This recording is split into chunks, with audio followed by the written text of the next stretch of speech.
Previously on Ingenious Clown Gaming. And what makes it even funnier is that they have the balls to name it Paladins Battlegrounds. Companies have been sued for less, I assure you. And I have a feeling that PUBG is going to go after Paladins for the usage of the name Battlegrounds. Who cares? I know PUBG exists, but this isn't a new IP. Battlegrounds isn't a trademarked name or anything new. PUBG can't sue Paladins for this, because this is not a standalone game. PUBG does not own the name Battlegrounds, nor did they come up with the idea. PUBG is based on a movie for Bitch, I played Minecraft Hunger Games back in 2012! PUBG copied H1Z1, H1Z1 copied Ark Not protecting anything, but Battlegrounds is a common name. The whole law suite is shit. The story behind Battle Royale / Battlegrounds is very old. I suggest what can PUBG do at Paladins Battlegrounds? over the word Battlegrounds, though. There's other games with Battlegrounds in them. Minecraft beat you all to this game mode. Hunger Games. Battlegrounds of the PUBG gods, is a etc. copy of H1Z1. I don't think it would hold up.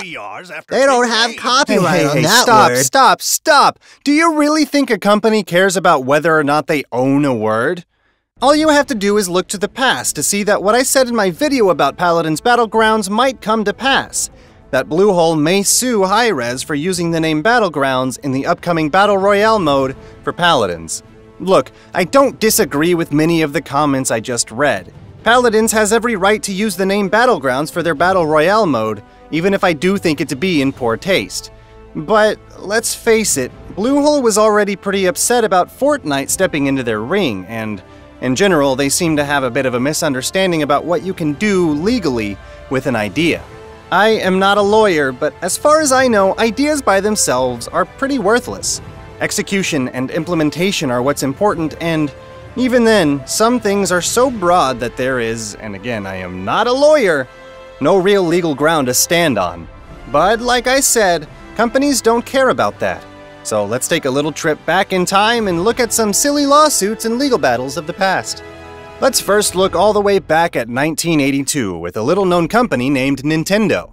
They had recently released a game involving a red jumping dude climbing up a construction site to save a woman from a large, roided-up monkey that likes to throw barrels.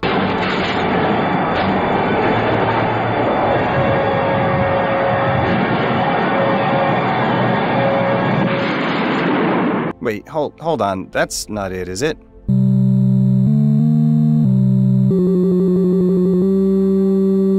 There, that's better. It's easy to confuse the two, right? Wait, what do you mean by no? They're practically the same! Especially when you consider the extremely limited graphical capability of video games during that time. Remember, this was E.T. And this was hockey.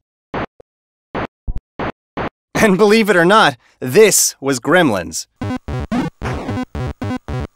Is it so hard to believe that, for 1982, Universal would see this and say, "Hey, that's King Kong! We own the rights to that! We deserve money!" I don't think so.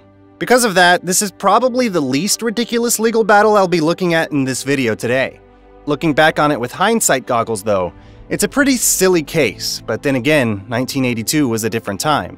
Nintendo very nearly caved into a settlement, but instead decided to fight, and they won. The most interesting thing about all of this? Universal didn't even own King Kong. In fact, they knew this, as they had sued 7 years earlier to prove that King Kong was in the public domain. But obviously that didn't stop them from picking a fight with Nintendo over the similarities between Donkey Kong and King Kong. Now for something a little more contemporary, we'll jump forward about 30 years to 2011, where video games have matured quite a bit. If you're watching this channel, you're probably already aware of these next developers. One created a game whose name rhymes with Fine Raft, and the other created a series whose name rhymes with Welder Bowls.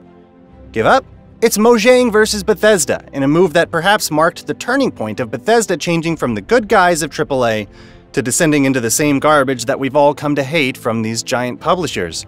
Everyone already knows about the Elder Scrolls and Minecraft, but less people probably know about the other project that Mojang announced in early 2011, simply named Scrolls. Scrolls was a digital collectible card game not unlike Hearthstone that has since been shut down due to a lack of interest and sustainability.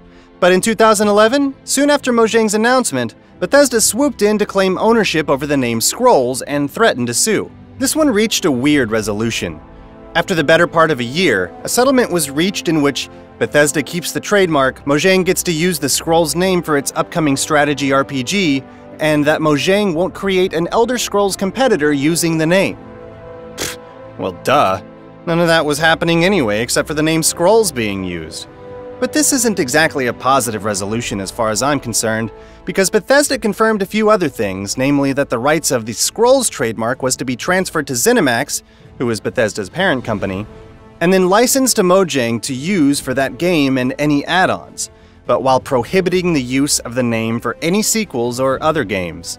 Technically, I guess Mojang got what they wanted, but what if Scrolls took off as a wildly successful competitive digital collectible card game, boy that's a mouthful, and then wanted to make a sequel a few years later? Any hopes of that were dead with this agreement, which makes me wonder why it was taken. Regardless, this whole situation was stupid in my eyes, and in the eyes of most of the gaming public. But they may have been forced into this for a reason we'll look at in the next examples.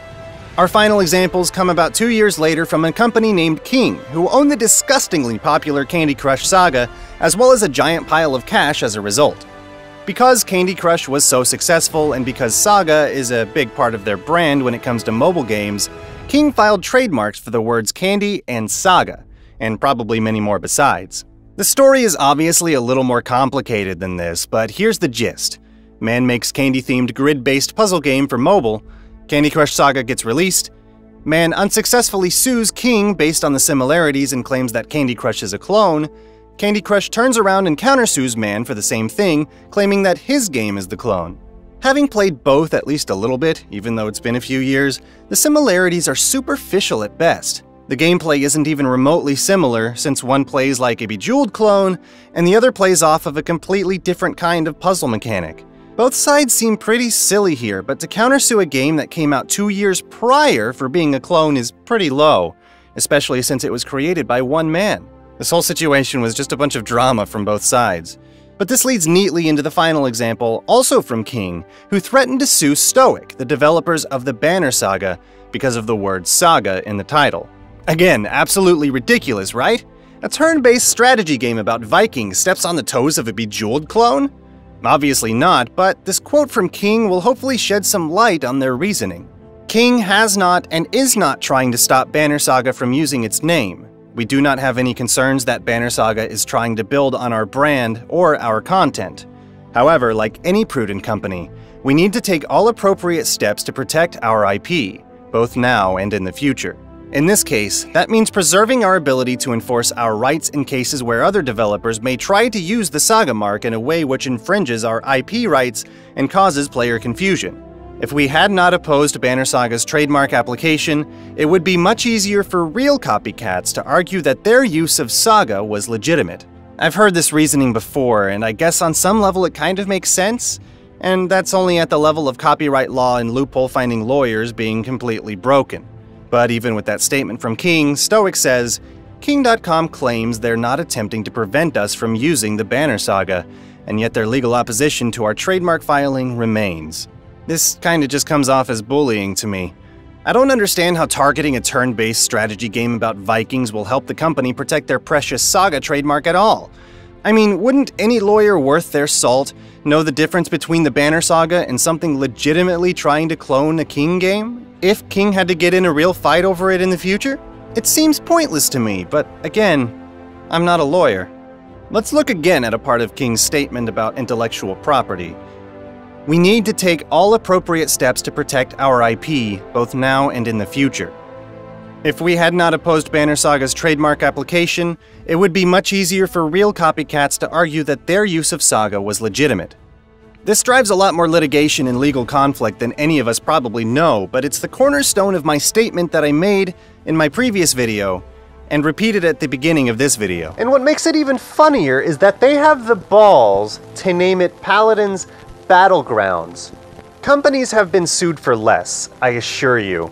And I have a feeling that PUBG is going to go after Paladins for the usage of the name Battlegrounds. Based on various statements from Bluehole and PlayerUnknown himself, Brendan Green, they consider PUBG an IP worth protecting.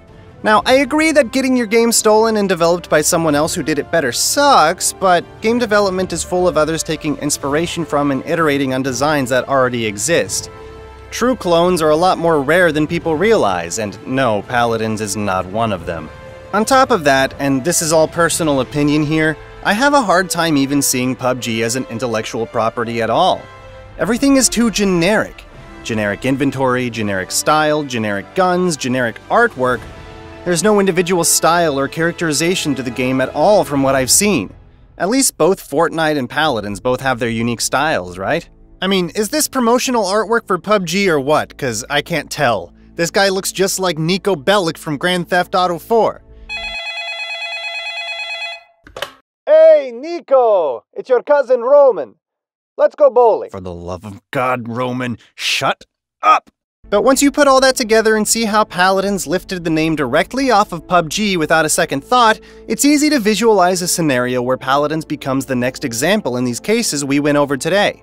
Do I think Paladins deserves to be targeted? Nah. Do I think PUBG has a legitimate case if they do go after high-res? Do I think that'll stop them from trying? Nope. I don't want to see it happen. I hate seeing this frivolous garbage make it to the headlines, and believe it or not, as much as I personally dislike Paladins, I don't want to see them targeted. I don't even think the general public would side with Hi-Rez here, given the immense popularity of PUBG and Hi-Rez's current meme stance as the high-profile copycats of the gaming industry, whether or not that title is truly deserved. And just because I know someone's gonna mention it in the comments because they haven't stopped showing up on the previous video, no, Smite's subtitle, Battleground of the Gods, does not protect Hi-Rez. If you don't see the difference between a subtitle that nobody even really uses for a game in a completely different genre and what Paladins is doing, then I can't help you. I can't help you! I can't help you! And with that, this video is done. I hope I've explained myself thoroughly enough and provided enough examples, dumb as they may be.